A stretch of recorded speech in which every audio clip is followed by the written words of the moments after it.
Recording in progress. Bom, dando continuidade ao nosso estudo do Caderno de Meditação Criativa, o terceiro ano, que trabalha com os glamoures. A gente viu no nosso encontro passado os glamoures de senso de inferioridade, de futilidade, de inadequação. Agora, hoje, a gente começa um novo glamour, que é o da frustração. Vamos entender um pouquinho melhor como ele funciona. A frustração é um glamour negativo, que, de novo, solapa a iniciativa de muitas pessoas e as impede de viver uma vida útil, mas por uma perspectiva diferente e, às vezes, oposta à perspectiva que foi abordada anteriormente. Aqueles que têm um sentimento de frustração têm capacidade, energia ou qualidades que acreditam não estarem sendo reconhecidas ou utilizadas como deveriam. A natureza mecânica de grande parte do trabalho atual e a ordem burocrática da sociedade moderna causa um senso quase claustrofóbico de frustração naqueles que têm pronunciado o espírito de aventura e de iniciativa.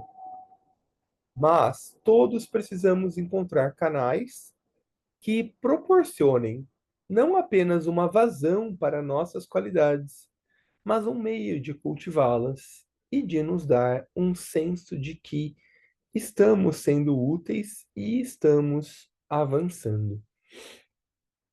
Então, a inadequação e a inferioridade, ela muitas vezes vem como uma crença de que a pessoa não consegue fazer tal coisa, de que ela não é capaz, ou que ela é inadequada, como o próprio nome diz, para determinada função.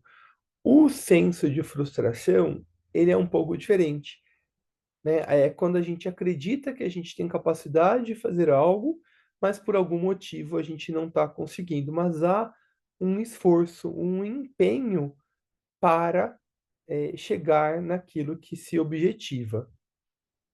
E aqui, às vezes, né, o texto fala um pouquinho do nosso formato social, que vai muitas vezes buscando justamente moldar ou adequar a natureza de cada um a um modelo social, econômico construído.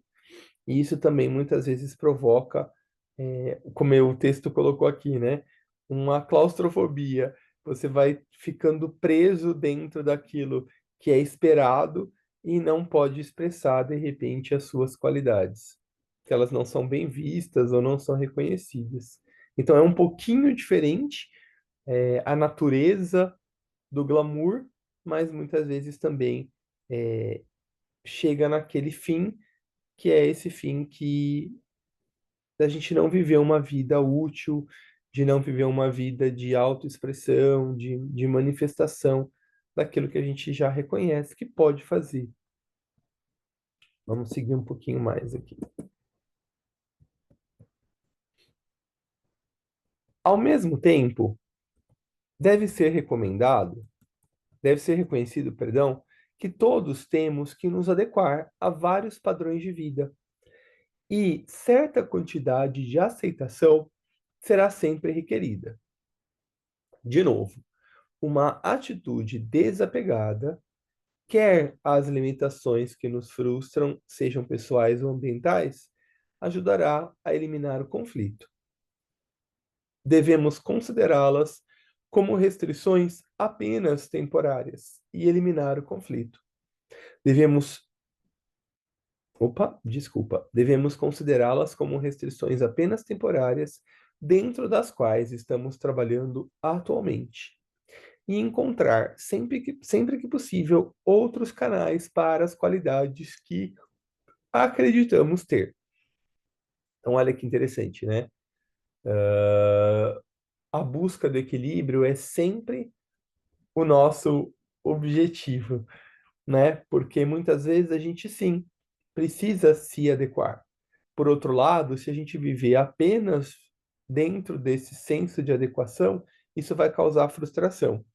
Mas também é importante que a gente não queira é, ser reconhecido por tudo aquilo que a gente acha que a gente é, né? Ou a gente também não entender o contexto que a gente vive, ou o modelo social, ou o país, ou a nação que a gente nasceu. Então, de novo, né? Como o texto vem falando aqui, a importância da gente ter uma autoobservação, da gente se reconhecer, da gente se observar e a gente buscar uma atitude de desapego. Então, eu preciso me desapegar tanto daquilo que eu acredito que eu preciso expressar ou que deva ser daquela forma exata, como também, é, ao mesmo tempo, reconhecer aquelas qualidades que eu já tenho, o potencial que eu já posso expressar e fazer esse balanceamento aí. E aqui, como ele vem falando, né, a importância da gente cultivar. A gente já falou em outros textos a resiliência no sentido de reconhecer que essas restrições elas são apenas temporárias. Elas não vão ser para sempre. O modelo social vai sempre evoluir. Eu também posso sempre evoluir, me adequar, buscar outros recursos e muitas vezes buscar outros canais. Por exemplo, é possível que de repente o indivíduo precise, né, vamos falar do nosso contexto social e econômico, de repente o indivíduo precise, ele não consiga ainda viver, de repente, da arte que ele acha que ele pode produzir. Então, muitas vezes ele vai precisar temporariamente até se organizar melhor, se estruturar, viver num contexto onde ele possa ter o seu sustento, o sustento de repente da sua família, e ele possa encontrar em um hobby e através de outros canais uma expressão para essas qualidades, até que ele consiga de fato se estruturar, se organizar para viver disso. Estou dando um exemplo, só para ficar um pouquinho mais concreto, não que precise ser assim, né? Mas só para ficar um pouquinho mais concreto de alguns desafios que de repente a gente pode vir a encontrar. Uma coisa da frustração, eu estou lembrando aqui que a gente tem trabalhado na casinha, nas terças à noite, com o público aberto, sobre o Jinshin, que é uma técnica japonesa de cura. Tem até no nosso canal uma playlist que eu estou alimentando semanalmente sobre ele. E no Jinshin, o Dr. Jiro Murai, ele diz que a frustração é a emoção que mais machuca o coração. Então a gente pode pensar talvez em tristeza, né? Algumas outras, mas segundo o Dr. Giro, esse esforço que a gente empreende e que não realiza machuca o nosso coração, o músculo mesmo, sabe? Não de forma abstrata. Então aqui me chamou a atenção, né, da gente direcionar esse esforço de uma outra forma para a gente não se ferir, não adoecer, né? Então, reconhecer as qualidades que você tem, perceber se aquilo que você não está conseguindo expressar ainda, sabe aquela de nada, nada, nada e morre na praia? É uma frustração, né? Que vai fazendo a gente adoecer. Então, tentar mudar, se desapegar da forma como a gente está fazendo, sem deixar de acreditar no nosso potencial, mas de repente se desapegar da forma ter a capacidade, a maturidade de fazer alguns ajustes, de observar o que eventualmente pode estar sendo feito de errado e refazer a rota aí para tentar de um outro jeito, de uma outra forma, para chegar naquilo que a gente acredita que a gente consegue, naquilo que a gente acredita que a gente já pode fazer. E tá sempre aberto, né? Às vezes a gente não está muito aberto a pontuações das pessoas que gostam da gente. Não a crítica, né? Porque a crítica, quando ela é feita de uma maneira fria, sem objetivo realmente de que o outro progrida, ela aborta muitos projetos, como a gente já viu também nos nossos estudos anteriormente. Mas quando a gente consegue é, reconhecer, né, a partir do retorno que a gente tem da vida das pessoas, aquilo que pode ser melhorado, a gente conseguir se desapegar dessa dor momentânea e conseguir analisar de uma forma mais prática aquilo que realmente a gente pode melhorar, a gente tende a se aperfeiçoar. E aí então a gente vai vencendo esse senso de frustração.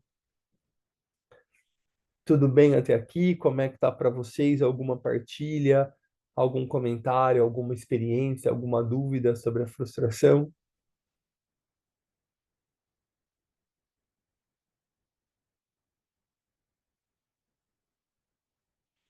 Bom, vamos seguir um pouquinho, lembrando que vocês podem me interromper a qualquer momento. Então vamos falar um pouquinho do segundo glamour do dia, que é o glamour da autopiedade. Pode-se dizer, em geral, que todas as emoções negativas tendem a causar depressão, mas uma que a causa em especial é o glamour da autopiedade. Todos estamos propensos a ela, mas frequentemente não a reconhecemos como tal.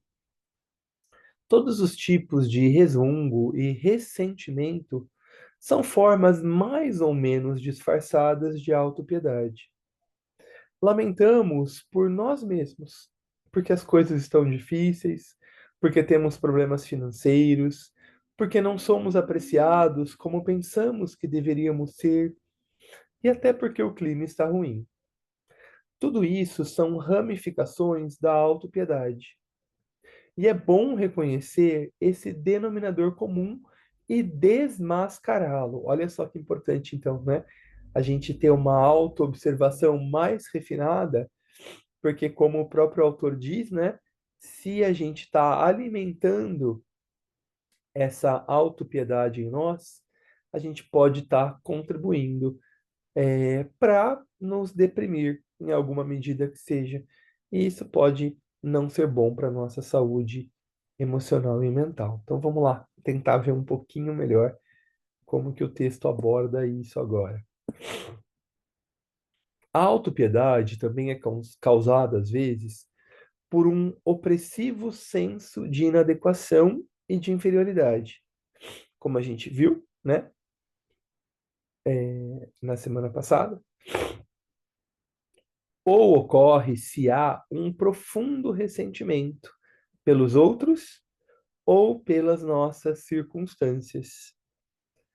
Ela atua como um tipo de escudo atrás do qual nos protegemos, sentindo-nos tratados injustamente e, portanto, não responsáveis por nossa aparente inadequação ou fracasso em viver uma vida melhor.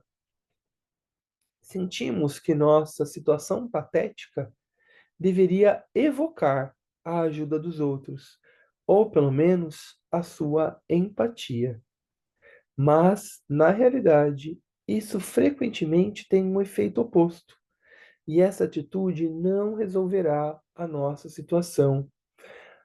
Aqui é muito comum, em alguma medida, a gente se sentir. Eu mesmo me identifico um pouco com isso em vários momentos da minha vida, de eu ter responsabilizado a maneira como eu me sentia, as possibilidades que a vida se apresentou, que a vida apresentava, a uma perda que eu tive ou alguma situação que a gente começa mesmo a se colocar nesse escudo aqui que o texto cita, né?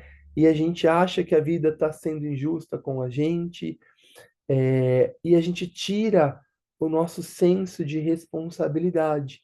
É como se, bom, a vida me colocou em determinada situação e agora é isso, né? Eu não consigo mudar essa situação e eu vou viver desse jeito, aceitando essa situação. Mas não é uma aceitação, né, na verdade, porque a gente se sente mal com isso. E a gente acha que a vida foi injusta e que as pessoas deveriam reconhecer que a gente está nessa situação e nos ajudar. Só que muitas vezes a gente não comunica as nossas necessidades, a gente não comunica a forma como a gente está se sentindo. Obviamente que não é fácil, porque isso implica em mostrar a nossa vulnerabilidade e muitas vezes é, não é fácil nos mostrar vulneráveis. Muitas vezes a gente, até pelo nosso orgulho, até pela nossa defesa, a gente não quer mostrar a nossa vulnerabilidade, a gente não quer demonstrar as nossas necessidades e sentimentos, até pegando um caminho aqui na comunicação não violenta, e a gente acaba se fechando para as possibilidades da vida e vivendo aí com essa autopiedade disfarçada, em que a gente não gostaria de estar nesse lugar, mas a gente está, em que a gente se sente injustiçado, em que a gente acha que todo mundo deveria reconhecer o nosso valor e trabalhar por ele, né? Mas passa muito por nós, né? Passa muito pelo nosso processo de amadurecimento. Peraí que eu vou espirrar. Desculpa. E o quanto é importante que a gente vá se apropriando, entendendo que as situações elas são estados, são circunstanciais, são temporários, e a importância da gente continuar, da gente rever as nossas estratégias, da gente sim demonstrar a nossa vulnerabilidade, falar, né, expressar as nossas necessidades, os nossos, as nossas emoções ou sentimentos, porque isso sim invoca no outro a empatia. Quando eu falo com clareza, né? A partir de um ponto mesmo de observação desapegada sobre como eu me senti, sobre as minhas necessidades, isso sim evoca no outro empatia. Se eu não comunico, se eu simplesmente espero que o outro reconheça sem que eu demonstre aquilo, isso não vai gerar uma empatia aqui, como o texto está contando para gente, né? E esse tipo de atitude não vai mudar, não vai resolver a situação.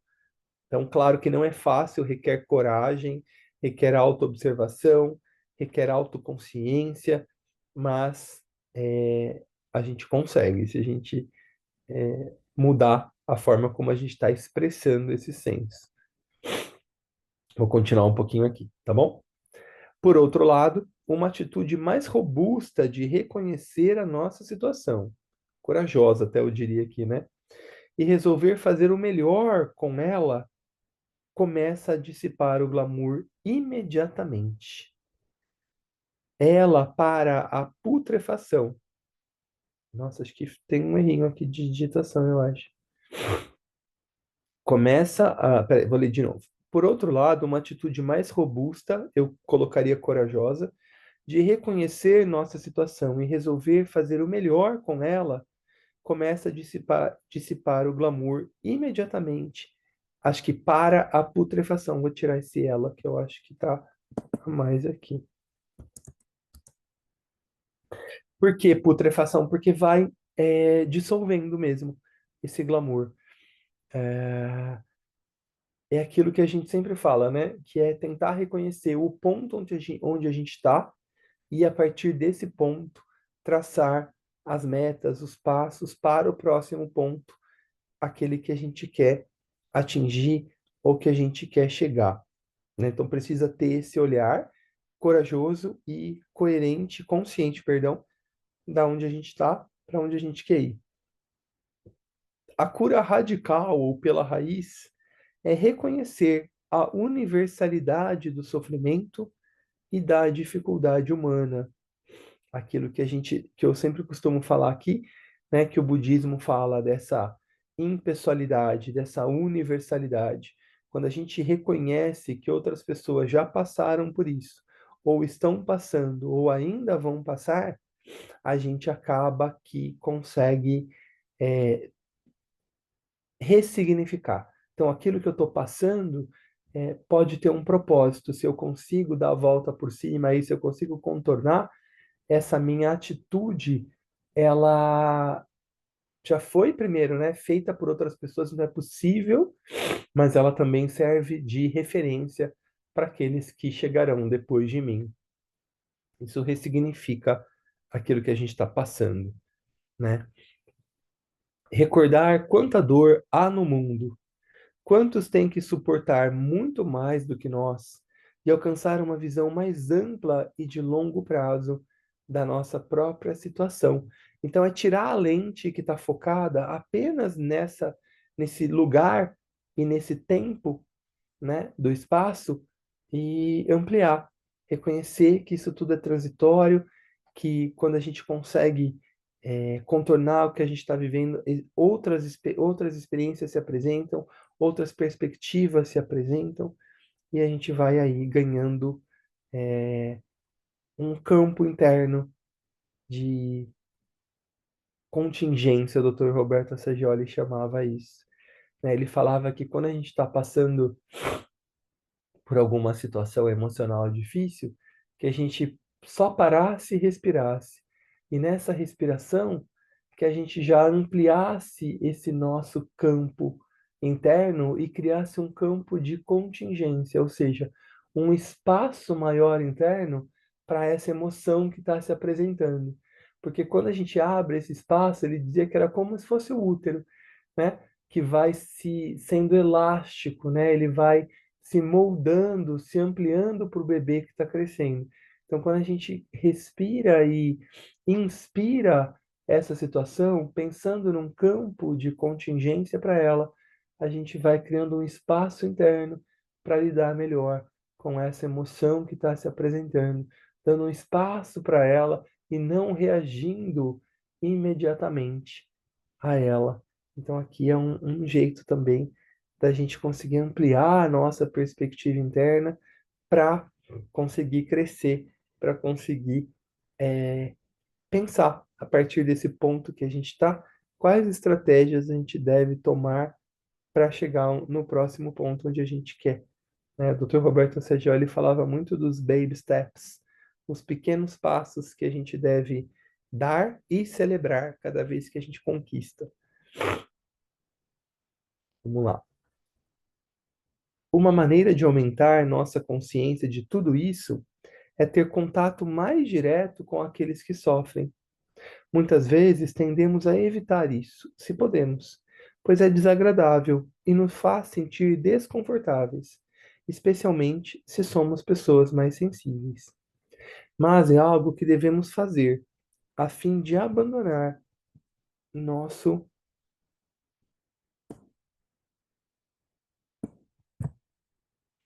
isolamento egoísta e nos reeducar para sair da autopiedade. Podemos visitar idosos, doentes ou hospitalizados, ou encontrar outras formas de serviço que transmutarão nosso egocentrismo e trarão real alegria, tanto para os outros como para nós mesmos. Nossa compaixão e compreensão também serão desenvolvidas e despertará um verdadeiro desejo de ajudar a aliviar o sofrimento do mundo. O grande remédio para mais ou menos toda a cadeia de glamoures negativos, como depressão, frustração e autopiedade, é a alegria. Foi dito: seja alegre, pois a alegria deixa entrar a luz. E onde há alegria, há pouco espaço para glamour e incompreensão.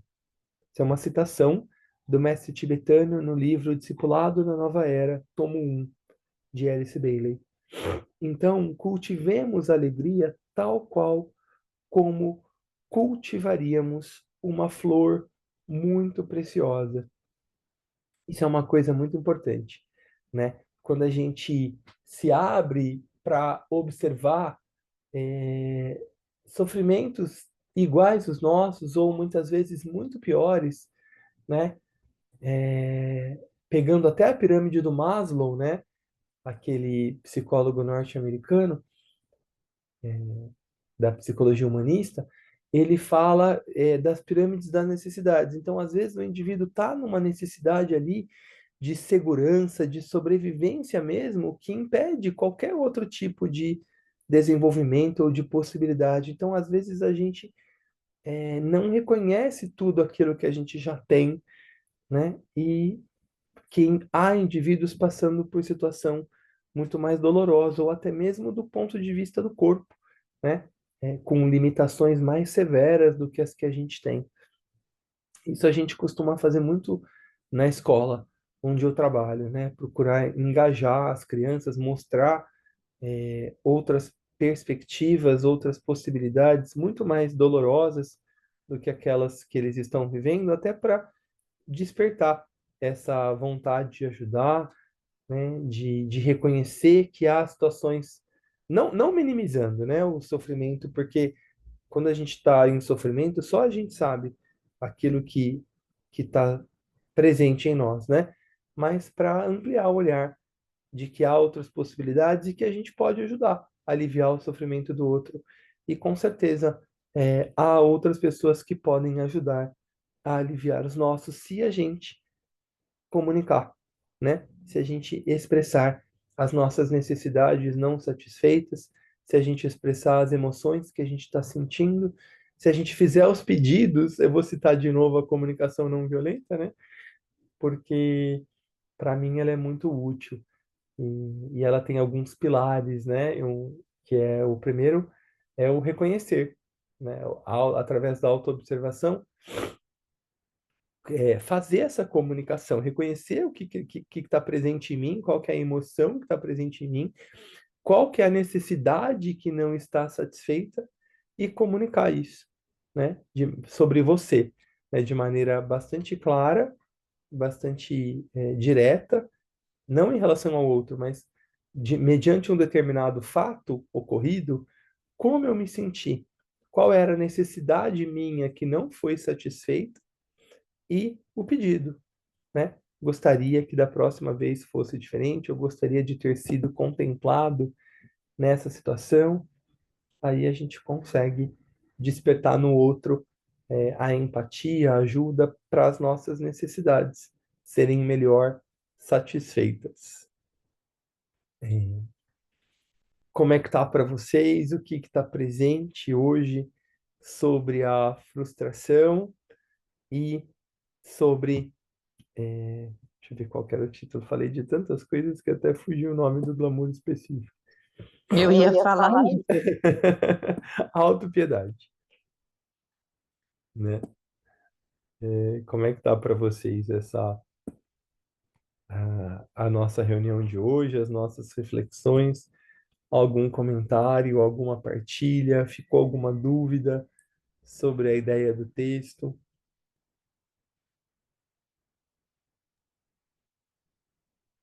Tem vários pontos importantes, né, para a gente deixar, acho que talvez, sentar aqui dentro e a gente ir amadurecendo essas ideias, né? Sim, com certeza. Eu acho que vale mesmo a pena, né? Como você disse, a gente de repente deixar um pouquinho essa sementinha aí, ver como que ela manifesta. Eu penso que, em alguma medida, são emoções, né? São glamoures que são universais, como o próprio texto diz aqui no final, né? Da gente buscar esse senso de universalidade, ou é um dos princípios do budismo, né? A impessoalidade. A gente não trazer as coisas para o pessoal. E eu acho que, então, em alguma medida, a gente se vê aí em situações de frustração, a gente se vê em algumas situações dessa autopiedade, se vitimizando um pouquinho, exigindo da vida e dos outros o resgate desse lugar onde a gente está. E muitas vezes é até compreensível que seja assim, porque muitas vezes a vida nos coloca em situações que a gente não estava pronto, ou achava que não estava pronto, né? Para vivenciar. E aí a gente precisa ter uma força interna mesmo, uma coragem para conseguir sair dessa situação. E às vezes, o Assagioli fala muito isso, né? Que a gente é colocado em determinadas circunstâncias que justamente vão evocar essa, essa força interna. Quando a gente, de novo, né? Citando as filosofias orientais, quando a gente compreende que a gente não está aqui simplesmente para ser feliz, né? A gente está aqui para desenvolver consciência e o método de desenvolvimento é a experimentação, fica um pouco, eu me sinto um pouco mais fortalecido para tentar reconhecer, bom, por trás dessa situação que eu estou passando, o que há que pode me auxiliar a expandir a minha consciência, que pode me trazer novos recursos diferentes daqueles que eu já possuía. Então, muitas vezes, ajuda a aumentar aí a nossa visão interna, né? Mas isso aí também já depende um pouco de um sistema de crenças, né? Mas me parece mais sábio, né? Observando o mundo ao meu redor, para mim faz sentido, né? E aí tentar, então, buscar não a felicidade, mas buscar como o texto fala aqui no final, né? Seja alegre, pois a alegria deixa entrar a luz. E onde há alegria, há pouco espaço para glamour e incompreensão. Então é diferente de buscar a felicidade, né? A felicidade é algo circunstancial, vai depender das situações e circunstâncias externas. Agora que buscar ser alegre é um estado de ser, né? E claro que não é fácil, mas é uma busca nossa para a gente reconhecer que todas as situações, eu vou citar o budismo de novo, né? Todas as situações são transitórias, o princípio da impermanência. Então, tudo que eu estou passando vai passar, né? Vai mudar, a natureza da vida é transitória, é impermanente. Permanentes são os valores, são aquilo que transcende a forma, né? Aquilo que a gente pode chamar de espírito de verdade, né? Não a gente ficar vendo espírito, como eu brinco, né? Mas aquilo que é espiritual, de fato, é aquilo que é perene, que é permanente. Então a gente buscar se conectar a valores, a leis, a princípios, porque isso é o que é perene, isso é o que é de verdade mesmo. As outras situações, elas são impermanentes. E a impessoalidade, esse princípio do budismo, que ajuda a gente a entender que há mais pessoas vivendo situações como a gente, e a, quando a gente então ressignifica a nossa experiência, porque aquilo que eu estou vivendo pode ser um recurso futuro para outros indivíduos quando eles se encontrarem na mesma situação que eu estou enfrentando. Então, aquilo que eu consegui transcender fica aí nessa psicoesfera planetária, fica aí até no que o Jung chamava de inconsciente coletivo, fica um recurso a mais para ser experimentado por aqueles que estão passando por isso. Acho que seria bom se a gente conseguisse, ao longo aí entre hoje e amanhã, a gente assistir de novo a nossa reunião para a gente ter uma atitude invocativa mesmo para nossa alma, até para ter uma perspectiva mais ampla do texto, da nossa própria experiência, para a gente conseguir ampliar ainda mais a nossa consciência. Como vocês estão? Tudo certo?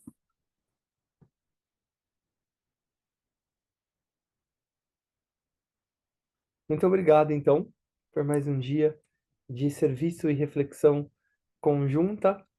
Uma ótima terça-feira. Quem puder, a gente vai começar hoje às 7h15 na sala do Zoom e lá na casinha, um novo estudo sobre um livro do mestre tibetano chamado Um Tratado de Magia Branca.